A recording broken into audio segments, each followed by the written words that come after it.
औज़ुबिल्लाहिमिनश्शैतानिर्रजीम बिस्मिल्लाहिर्रहमानिर्रहीम। अस्सलामुअलैकुम व रहमतुल्लाहि व बरकातुहू। आज हम बात करने जा रहे हैं बंगाल के एग्ज़िट पोल के बारे में, जहां पर ऑल इंडिया मजलिस इत्तेहादुल मुस्लिमीन पार्टी से लेकर मैं आपको कुछ बड़ी ख़बरें शेयर करने जा रहा हूं। जैसे कि आपको पता ही होगा कि बंगाल का इलेक्शन 8वें चरण में हो चुका है। जैसे कि आपको पता ही होगा कि 7वें चरण और 6वें चरण और 8वें चरण में मजलिस इत्तेहादुल मुस्लिमीन पार्टी की ओर से 7 उम्मीदवारों को इन मैदान में उतारा गया था और यहाँ पर मजलिस इत्तेहादुल मुस्लिमीन पार्टी ने काफ़ी अच्छे तरीके से यहाँ का कैंपेनिंग का उन्होंने आगाज़ किया। फिर उसके बाद में यहाँ पर मजलिस इत्तेहादुल मुस्लिमीन पार्टी के सदर और बैरिस्टर असदुद्दीन अवैसी साहब ख़ुद आवाम के लिए अपील करने के लिए वो ख़ुद मैदान में उतर गए। जैसे कि आपको पता ही होगा कि उन्होंने सागर नदी से फर्स्ट अपनी पब्लिक मीटिंग का आगाज़ किया, फिर मालदा, फिर भरतपुर, जालंगी, ऐसे कई शहरों में जहां पर वो अपने 7 उम्मीदवार उतारे हैं, वहां पर जाकर उन्होंने वहां की आवाम से अपील की और वहां की आवाम ने जिस तरह से मजलिस इत्तेहादुल मुस्लिमीन पार्टी से अपनी मोहब्बतों का इजहार किया और अपनी मोहब्बतों से, अपने वोटों से जिस तरह से मजलिस इत्तेहादुल मुस्लिमीन पार्टी को नवाजा, वो काबिल तारीफ़ है।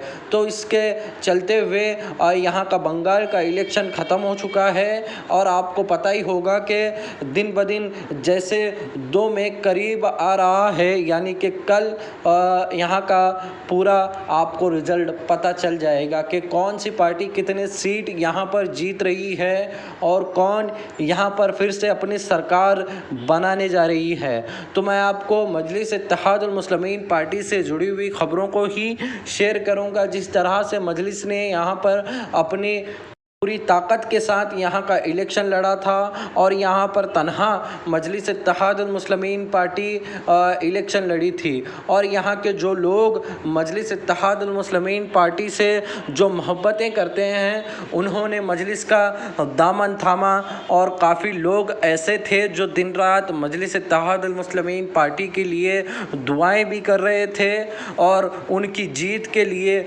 लोगों से अपील भी कर रहे थे। और यहाँ पर लगातार मजलिस इत्तेहादुल मुस्लिमीन के जो उम्मीदवार थे, उनकी ओर से यहाँ पर लगातार ये कयास लगाया जा रहा था कि हम कैसे अपनी यहाँ की सीटों को ज़्यादा से ज़्यादा हासिल करें। उसी को लेकर अवाम मजलिस इत्तेहादुल मुस्लिमीन के साथ एकजुट होकर यहाँ पर इलेक्शन कैंपेनिंग किया।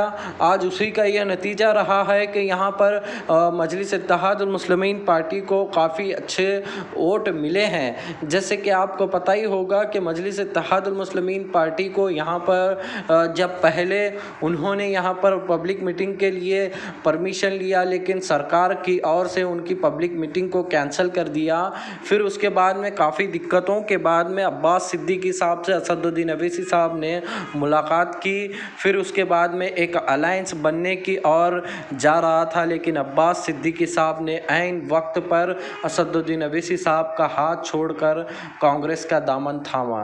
फिर उसके बाद में तन्हाई मजलिस यहाँ पर इलेक्शन लड़ने के लिए तैयार हो गई और उन्होंने यहाँ पर 7 उम्मीदवार उतारे थे। इटाहरा से मजलिस इत्तेहादुल मुस्लिमीन के उम्मीदवार थे और जालंगी, सागरगदी, भरतपुर, मल्टीपुर, रोहता, अंसुलसुल उत्तर यहाँ पर मजलिस ने अपने उम्मीदवार खड़ा किए थे और उनको लेकर यहाँ पर काफ़ी दिक्कतों के बाद में मजलिस इत्तेहादुल मुस्लिमीन पार्टी ने इलेक्शन का कैंपेनिंग का आगाज़ किया। फिर उसके बाद यहाँ पर वोटिंग हुई। 8वें चरण में यहाँ पर वोटिंग हो रही थी, जिसमें मजलिस इत्तेहादुल मुस्लिमीन के उम्मीदवार 6वें और 7वें और 8वें चरण में उतारे गए थे। और यहाँ की आवाम ने जिस तरह से वोट दिया है और यहाँ की आवाम ने जिस तरह से मजलिस इत्तेहादुल मुस्लिमीन पार्टी को अपनी तरफ एक जुत्तजू बनाकर उन्होंने मजलिस का दामन थामा है, वो काबिल तारीफ़ है। आज उसी का ये नतीजा है कि मजलिस यहाँ से 3 से 4 सीटों पर जीतती हुई नज़र आ रही है। जी हाँ, मजलिस इत्तेहादुल मुस्लिमीन पार्टी बंगाल के इलेक्शन में 3 से 4 सीटों पर अपनी जीत हासिल कर सकती है। है। तो मैं आपसे यही गुजारिश करता हूँ कि कल 2 मई को इंशाअल्लाह ताला सब कुछ क्लियर हो जाएगा कि कौन सी पार्टी यहाँ पर सरकार बनाने जा रही है और मजलिस इत्तेहादुल मुस्लिमीन पार्टी यहाँ पर कितने सीटों पर जीत रही है। तो मैं आपसे यही गुजारिश करता हूँ कि आप मजलिस इत्तेहादुल मुस्लिमीन पार्टी के लिए दुआएं करें और ऐसे ही वीडियो को देखने के लिए आप हमारे चैनल पर बने रहिए। चैनल को सब्सक्राइब कर लें और बेल आइकन को ज़रूर दबाएं।